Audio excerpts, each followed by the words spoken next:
À suivre, partir trop tôt ou trop tard. Nous sommes à 8 mois de l'élection présidentielle. La gauche semble s'éparpiller. À droite, tout s'accélère cette semaine. Les détails et l'analyse dans un quart d'heure de Jean-Michel Apathy. France Info, le réflexe info.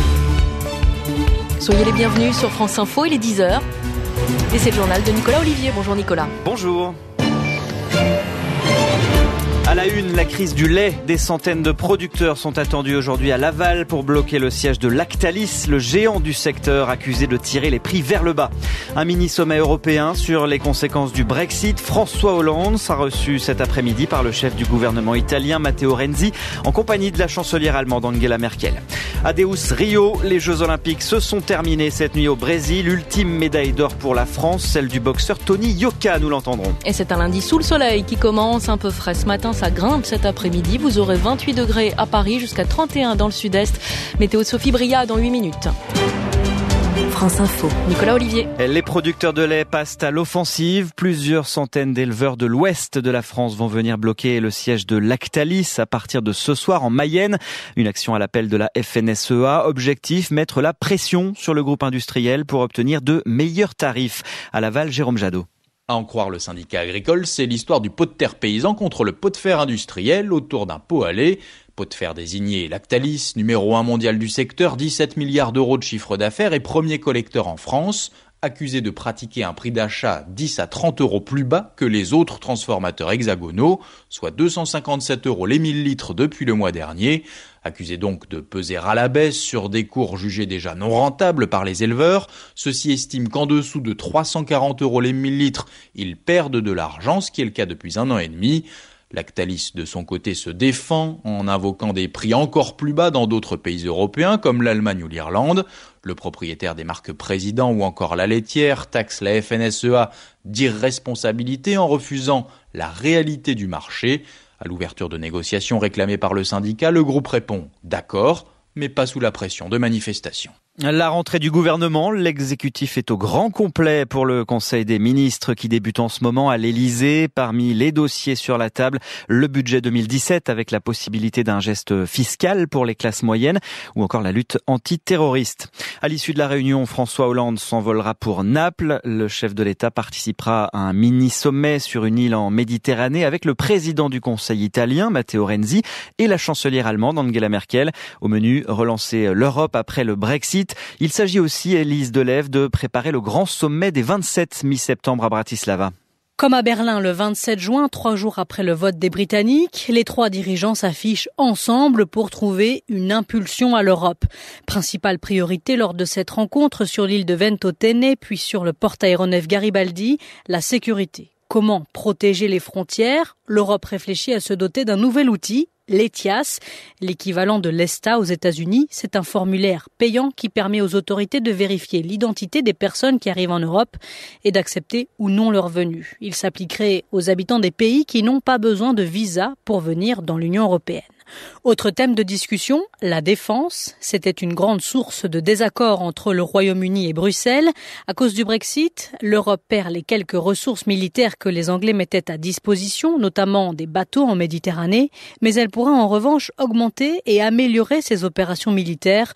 Le Royaume-Uni était contre. Il a toujours estimé que l'Europe de la défense était dans l'OTAN. Élise Delève pour France Info. 4h15 de retard pour un train Toulouse-Paris. Trajet interminable pour les passagers de cette intercité partie hier à 16h34 et qui est arrivé à la gare d'Austerlitz en plein milieu de la nuit à 3h33. La SNCF a évoqué un accident de personne près d'Orléans. L'autoroute A20 toujours coupée à la circulation à hauteur de Cahors dans le Lot. Cela concerne le sens Paris-Toulouse. Un poids lourd s'est couché sur les voies dans la nuit. Une déviation est mise en place. Sur la route mais aussi sur les plages, chassés croisés de vacanciers ce week-end. La plupart ont repris ce matin le chemin du travail. D'autres ont pris leur place pour profiter d'une fin août plus calme et souvent moins chère. Illustration à Lacanau en Gironde avec ce reportage de Jules Brélaz. Les pieds dans l'eau, Linou profite de ses derniers jours de vacances sur la plage de Lacanau. Pour cette fillette originaire de Cubjac, tout va pour le mieux. Tip top. Là, on se baigne, on s'amuse. J'aime beaucoup. Et j'ai même eu un crabe dans mes mains.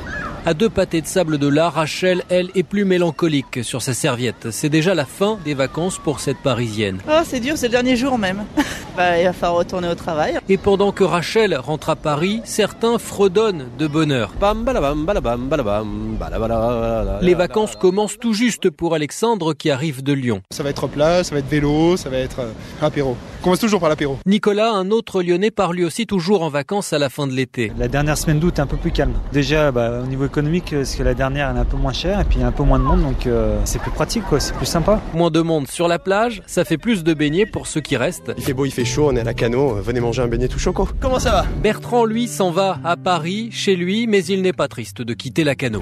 Il fait un temps magnifique, la plage est magnifique, terminée par la mer, ici c'est somptueux, les gens sont super sympas.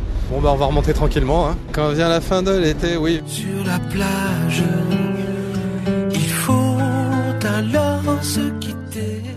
Un spéléologue retrouvé mort dans le Lot. L'homme de 43 ans n'était pas remonté hier d'une plongée dans la cavité immergée d'un gouffre bien connu des spécialistes. Le site avait déjà connu des accidents mortels en 1995 et en 2013. Un crime odieux pour le Quai d'Orsay. 2 jeunes Français ont été retrouvés morts hier sur une plage de l'île de Sainte-Marie au nord-est de Madagascar. Ils travaillaient comme bénévoles pour une association locale. Les 2 corps portent des traces de blessures à la tête. Les autorités malgaches ont promis des enquêtes. L'attentat de Gaziantep en Turquie a fait au moins 51 morts, dont 22 enfants. Le kamikaze qui a actionné sa bombe ce week-end dans un mariage était un adolescent entre 12 et 14 ans. Le président turc Recep Erdogan a accusé le groupe État islamique. Un procès historique devant la Cour pénale internationale. Un djihadiste malien comparaît depuis ce matin à La Haye pour la destruction de mausolées classés au patrimoine mondial de l'humanité en 2012 à Tombouctou. C'est une première pour ce type de crime. L'accusé, un Touareg d'une 40aine d'années, a décidé de plaider coupable. Ce matin, il a demandé pardon au Mali à l'ouverture de l'audience. Son procès doit durer 1 semaine. 10h06 sur France Info. La flamme de Rio s'est éteinte cette nuit. Ambiance samba et carnaval pour la cérémonie de clôture de la quinzaine olympique. Rio a passé le flambeau à Tokyo qui organisera les prochains Jeux d'été en 2020. Sur le plan sportif, la France totalise 42 médailles, dont 10 en or.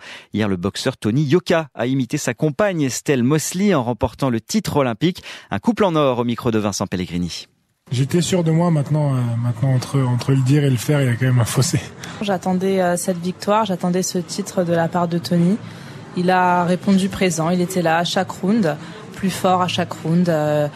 Premier round, deuxième round, il menait. Maintenant, il fallait juste tenir le coup avec sa cheville sur le 3e, chose qu'il a faite, et il est devenu champion olympique à son tour. On a réussi, on l'a fait. Vraiment, on l'a fait. 2 médailles d'or, 2 titres olympiques, après 2 titres de champion du monde. C'est juste magnifique à vivre, c'est fabuleux. Déception en revanche pour l'équipe de France de handball, dépossédée de sa double couronne olympique. Les experts battus par le Danemark en finale doivent se contenter de la médaille d'argent.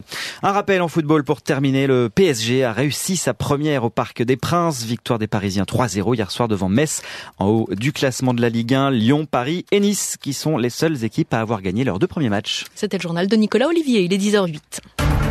France Info, 9h midi, Marie Bernardo. Après la météo, le défi France Info, Laurent Vallière a 1 semaine pour décrocher le premier rôle d'une comédie musicale. Lui qui a quelques lacunes en danse, tente ce matin dans ce premier épisode d'apprendre la chorégraphie de Tarzan. C'est savoureux, c'est dans 1 minute.